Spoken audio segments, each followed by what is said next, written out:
Hi everyone, Alex here. Continue with the Revit Multi-trade course from 0 to 100. Today we're going to do the east planter. It's going to be a quick and easy one.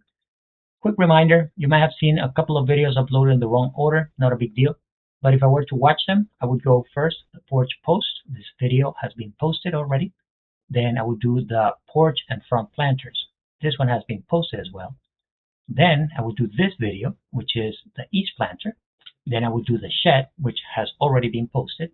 Then I would do the porch overhang and new gutter. And then I would do the roof and final touches. That's a future video that hasn't been uploaded yet. We're almost there. We're almost at MEP. So hang in there. See you in Revit. Now remember, this video is part of a full course. So if you haven't watched the previous videos, go ahead and watch them now. By now, most of you know that I suffer a horrible data loss. I am going to slow down a little bit on YouTube. But if you are one of those who are following the course, I don't want you to have to slow down with me. So I remind you that this content is available completely free at BIMitUp.com. It's not going to be free forever, but for now it's free. So if you want to follow the content over there and finish the course over there, you're more than welcome. In the meantime, I'll leave you with this video.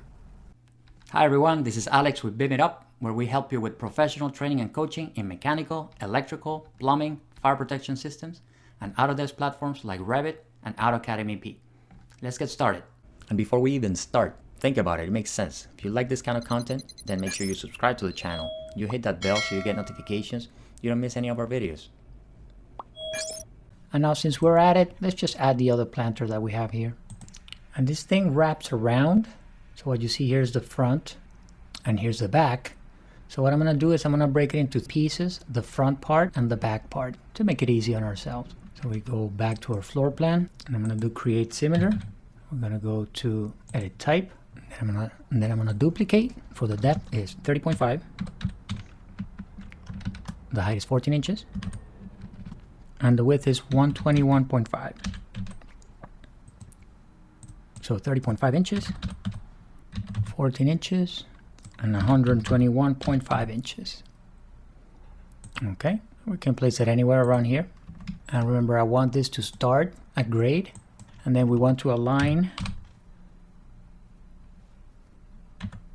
to this wall like this, and then the distance from this wall to this edge is 4 feet and 11 3/8 of an inch.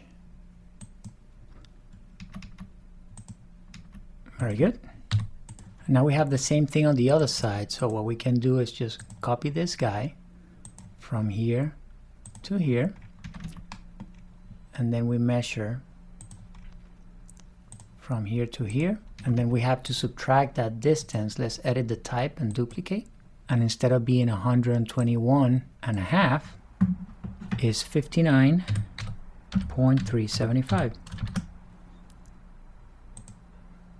We could have modeled something in place, but you know, we're halfway through it. So I'm changing that width, hit OK. Now I just align back to my wall. I can actually join these two guys because I think this is actually the situation. And that resembles pretty closely the situation that we have. Again, we could have done a single in-place family, but this is full of dirt anyway, so we don't really care. So that's good enough for now. Let's just do our posts.